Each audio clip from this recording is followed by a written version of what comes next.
एक रेखा खींचकर वृत्त बनाना है। वृत्त बनाकर क्या करना है, तो 2 चाप लगा देना है, उसके बाद मिला देंगे। ठीक है, मिलाने के बाद जो कोण बनेगा 120। दोस्तों आज के इस वीडियो में हम लोग पटरी और प्रकार की सहायता से 120 अंश का कोण बनाना सीखेंगे। ठीक है, तो चलिए वीडियो को स्टार्ट करते हैं। दोस्तों सबसे पहले आप किसी भी माप की एक रेखा खींच लेंगे। ठीक है ना, चलिए मैं यहाँ पे एक रेखाखंड ए बी खींच लेता हूँ।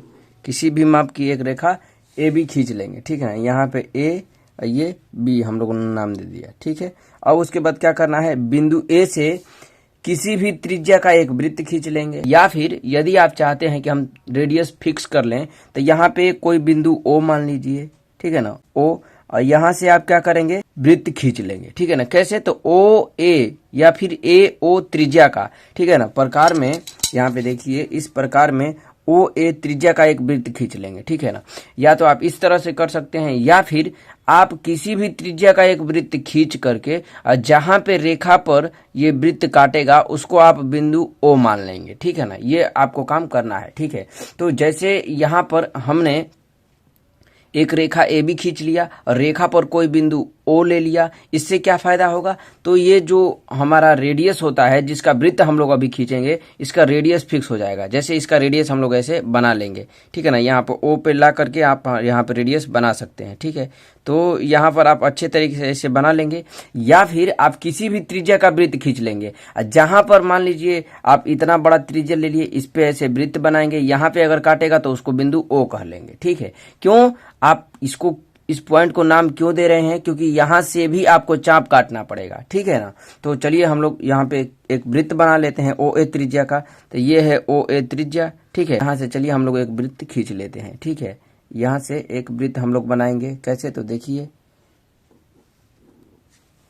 इधर से आप पूरा मिला लेंगे। ठीक है, ये हो गया एक वृत्त। ठीक है, उसके बाद क्या करना है, तो देखिए अब ए को केंद्र मानकर आप तो वृत्त बना लिए। अब क्या करना है, इसको उठा लेना है प्रकार को, फिर बिंदु ओ पर रखना है। ठीक है, क्या करेंगे, एक चाप जब आप लगाते हैं तो कितना बनता है, 60 अंश। ठीक है, एक चाप लगाए तो 60 अंश। ठीक है, एक चाप मान लीजिए आप लगाए हैं तो इसको सी नाम दे दिए हैं। क्या नाम दे दिए हैं, सी। ठीक है, अब क्या करेंगे, फिर प्रकार को उठा लेंगे। अब प्रकार की जो डिस्टेंस है, रेडियस, इसको चेंज नहीं करनी है। ठीक है ना, जितना आप वृत्त बनाए थे वही रेडियस रहेगी। जैसे देखिए ये उतना ही है, उसी से आप यहाँ से चाप एक मारेंगे तो ये 60 अंश का कोण बनेगा। ठीक है, अगर आप इस पॉइंट को और ए को मिलाएंगे तो ये 60 अंश का कोण बनेगा। ठीक है, हमको 120 अंश का कोण बनाना है, इसलिए हम इस पॉइंट को नहीं मिलाएंगे। फिर क्या करेंगे, इस प्रकार को बिंदु ओ से उठाकर फिर बिंदु सी पर रखेंगे। ठीक है ना, बिंदु सी पर रखेंगे। अब बिंदु सी से, ठीक है ना, बिंदु सी से एक चाप मारेंगे परिधि पर, वृत्त की परिधि पर एक और चाप मारेंगे। ठीक है, अब 2 चाप मार दिए तो क्या हुआ, तो देखिए एक चाप जब हम लोग मारते हैं तो 60 अंश बनता है। ठीक है, और जब दूसरा एक और चाप मार दिए तो फिर 60 अंश बनेगा। कितना बन जाएगा, 60 अंश। तो टोटल मिला के हमारा कितना हो जाएगा, 120 अंश का कोण। ठीक है, जो कि हमें बनाना था। अब ये जो दोबारा हम लोग चाप काटे हैं तो इसको मान लेंगे कि ये बिंदु डी पर काटता है। किस पर, बिंदु डी पर काटता है। क्या करेंगे उसके बाद, तो बिंदु ए और डी को मिला देंगे। ठीक है ना, पटरी की सहायता से हम लोग बिंदु ए और डी को सावधानी पूर्वक मिला देंगे। ठीक है, चलिए हम लोगों ने इसको मिला दिया। तो अब ये इस रेखा से, ए बी रेखा से जो एडी रेखा है, इसके बीच का जो कोण है वो यहां से यहां तक है। ठीक है ना, जो कि प्रकार से हम लोग कितना बार, 2 बार चाप लगाए हैं। तो एक बार चाप लगाए हैं तो 60 अंश, और एक बार और चाप लगाए हैं तो 60 अंश, यानी कुल मिला करके 120 अंश का कोण बनाया। ठीक है, और यदि दोस्तों आपको रचना करने के लिए कहेगा तो जो जो आप काम किए हैं वही लिख देंगे। ठीक है ना, सबसे पहले हम लोगों ने क्या किया था, ए बी रेखा खींचा था। तो लिखेंगे सर्वप्रथम किसी भी माप का एक रेखाखंड ए बी खींचा, उस पर कोई बिंदु ओ लिया, ओ ले लिए हम लोग। फिर क्या करेंगे, उसके बाद बिंदु ए को केंद्र मानकर ओ ए त्रिज्या का एक वृत्त खींचा। उसके बाद पुनः बिंदु ओ को केंद्र मानकर, ठीक है, अब ओ को केंद्र मानकर यहां से प्रकार उठा लेंगे। ओ को केंद्र मानकर पर वृत्त की परिधि पर, ठीक है ना, परिधि पर एक चाप लगाया जिसका नाम सी दिया। ठीक है ना, जिसका नाम सी दिया। फिर कह रहा क्या, अब फिर बिंदु सी को केंद्र मानकर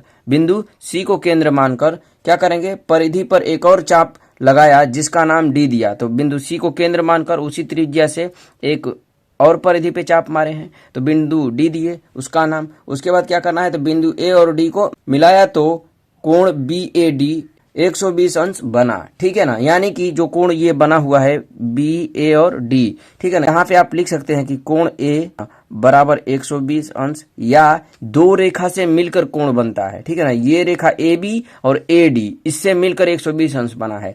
तो इसको चाहेंगे तो लिख सकते हैं या तो इधर से डी ए बी बराबर 120 अंश, या बी ए डी बराबर 120 अंश। तो लिख सकते हैं बी, ए और डी।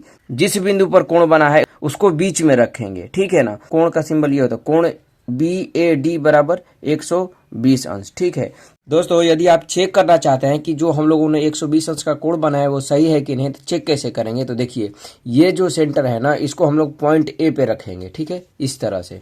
तो जब हम पॉइंट ए पे इस तरह से रख लेंगे, उसके बाद ये जो 0 अंश दिया है इसको हम लोग जो लाइन खींचे थे उस पर सेट करेंगे, ठीक है ना।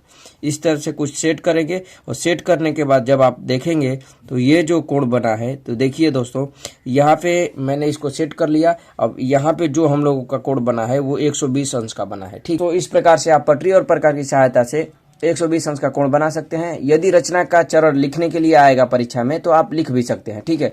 रचना के चरण आपको देखने में लग रहा है कि बहुत ज्यादा हो गया है, कुछ किए नहीं है, जो जो आप काम किए हैं इसमें लिख देना है, ठीक है ना। तो यदि यह वीडियो पसंद आया तो वीडियो को लाइक कीजिए, चैनल पे नए हैं तो चैनल को सब्सक्राइब कीजिए। मिलते हैं नेक्स्ट वीडियो में।